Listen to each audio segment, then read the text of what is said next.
दोस्तों नमस्कार। आज हम विज्ञान की मदद से हजारों किलोमीटर दूर बैठे किसी व्यक्ति से मोबाइल इंटरनेट पर या वीडियो कॉलिंग के माध्यम से संपर्क कर सकते हैं। लेकिन क्या आप जानते हैं कि प्राचीन काल में ऐसा संभव था? बिल्कुल भी नहीं। तो कैसे वे एक दूसरे से बात कर पाते?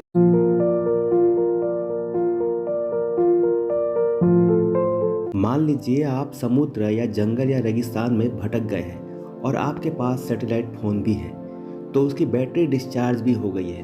तो ऐसे में आप लोगों से संपर्क कैसे कर सकते हैं? दरअसल बगैर किसी उपकरण की मदद से लोगों से संपर्क करने की कला को टेलीपैथी कहते हैं। जरूरी नहीं है कि हम किसी से संपर्क करें, हम दूर बैठे किसी भी व्यक्ति की वार्ता को सुन सकते हैं, देख सकते हैं, उसकी स्थिति को भी जान सकते हैं। इसलिए टेलीपैथी को हिंदी में दूरानुभूति कहते हैं। टेलीपैथी शब्द का सबसे पहला बार इस्तेमाल 1882 में फ्रेडरिक W.H. मायर्स ने किया था।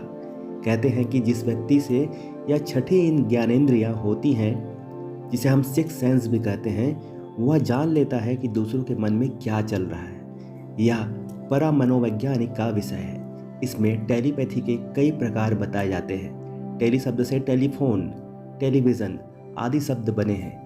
दूर से संदेश, चित्र को पकड़ने वाले यंत्र हैं। आदमी के मस्तिष्क में जब इसी तरह की क्षमता होती है तो कोई भी व्यक्ति जब किसी के मन के बात को जान ले, दूर घट रही घटना को पकड़कर उसका वर्णन कर दे, तो वो पराइंद्रिय ज्ञान से संपन्न व्यक्ति कहा जाता है। भारत काल में भी संजय के पास भी ये क्षमता थी। उन्होंने दूर चल रहे युद्ध का वर्णन धृतराष्ट्र को कहकर सुनाया था। भविष्य का अभ्यास कर लेना ही टेलीपैथिक विद्या के अंतर्गत ही आता है। किसी को देखकर उसके मन के बातों को भांप लेने की शक्ति हासिल करना बहुत ही आसान है। चित्त को स्थिर कर ध्यान को देखने और सुनने की क्षमता बढ़ाएंगे तो सामने वाले की मन की आवाज़ भी सुनाई देगी। इसीलिए कहते हैं नियमित अभ्यास की आवश्यकता होती है। दरअसल टेलीपैथी दो व्यक्तियों के बीच विचारों और भावनाओं के आदान प्रदान को भी कहते हैं। हमारी 5 ज्ञानेंद्रियों का इस्तेमाल नहीं होता, यानी हम देखने, सुनने, सूंघने, छूने और चखने की शक्ति का इस्तेमाल नहीं किया जाता। यह हमारे मन और मस्तिष्क की शक्ति होती है। खैर आइए मैं आपको बताने जा रहा हूँ कि टेलीपैथी सीखने के सामान्य 3 तरीके हैं। तरीका है ध्यान द्वारा, और दूसरा है योग द्वारा, और तीसरा तरीका है आधुनिक विधि द्वारा।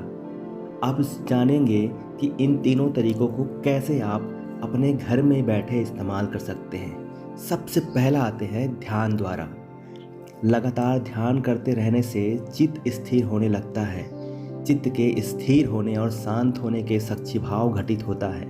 यह संवेदनशील अवस्था टेलीपैथी के लिए जरूरी होती है। ध्यान संपन्न व्यक्ति किसी के मन की बात को समझ सकता है, कितने ही दूर बैठे व्यक्ति की स्थिति और वार्तालाप का वर्णन भी कर सकता है। दूसरा आता है योग द्वारा। योग में मना शक्ति, योग के द्वारा इस शक्ति को हासिल किया जा सकता है। ज्ञान की स्थिति में संयम होने पर दूसरे के चित्त का ज्ञान होता है। यदि चित्त शांत है तो मन में हाल जानने की शक्ति हासिल हो जाएगी। योग में त्राटक विद्या, प्राण विद्या के माध्यम से भी आप यह विद्या सीख सकते हैं। अब टेलीपैथी का आधुनिक तरीका जानेंगे।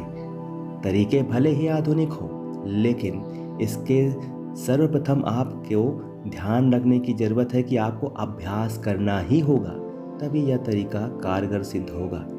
टेलीपैथी उस प्रक्रिया को कहा जाता है जिसके जरिए बिना किसी भौतिक माध्यम की सहायता से एक इंसान दूसरे व्यक्ति के मानसिक और मस्तिष्क को पढ़ने की क्षमता अपने अंदर ले आता है और वो कामयाब होता है। आधुनिक शक्ति के अनुसार ध्यान से देखने और सुनने की क्षमता बढ़ाएंगे तो सामने वाले की मन में आवाज़ भी सुनाई देगी। इसीलिए नियमित अभ्यास की आवश्यकता होती है। इस विद्या में सम्मोहन का भी सहारा लिया जाता है। सम्मोहन के माध्यम से आप अपने चेतन मन को सुलाकर अवचेतन मन को जागृत करते हैं। फिर उसे अवचेतन मन में माध्यम से दूसरे व्यक्ति के मन की बात को, विचार को पढ़ लेते हैं। यदि वह हजारों किलोमीटर भी दूर बैठा हो तो उनके मन के माध्यम से व्यक्ति उसके सामने नजर आने लगता है।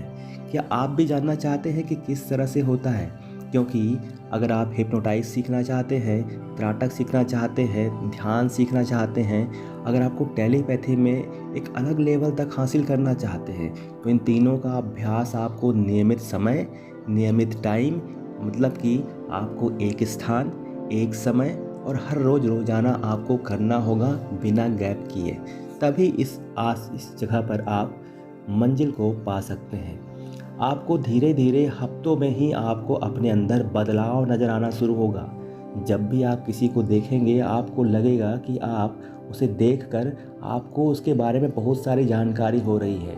जब पहली बार किसी व्यक्ति से मिलेंगे तो आपको लगेगा तो मैं तो इसको पहले से ही जानता था, मैं तो उसके बारे में ये भी जान सकता हूँ, ये तो इसका नेचर ऐसा है, ये मुझसे इस तरह से पर्पस से मिलने आया है।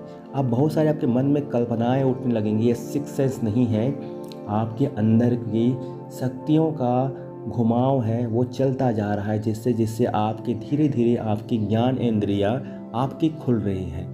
अगर इस तरह की और भी इंटरेस्टिंग वीडियो के बारे में आप जानना चाहते हैं तो वीडियो को लाइक कर लीजिए, नीचे में सब्सक्राइब बटन है उसको सब्सक्राइब कर लीजिए, बेल आइकन को प्रेस कर लीजिए, क्योंकि इस तरह की दुर्लभ वीडियो आपको हमेशा मिलेगी। फेसबुक, ट्विटर, इंस्टाग्राम, पिंटरेस्ट, यहाँ तक कि हमारी वेबसाइट, सभी जगहों पर आप इसे फॉलो कर लीजिए, क्योंकि कुछ चीज़ें हम जब बोल नहीं पाते वो लिख कर बता सकते हैं। तो आपके लिए सभी जगह ज्ञान के द्वार हमेशा खुले रहेंगे। मिलते हैं एक और नए इंटरेस्टिंग सब्जेक्ट के साथ।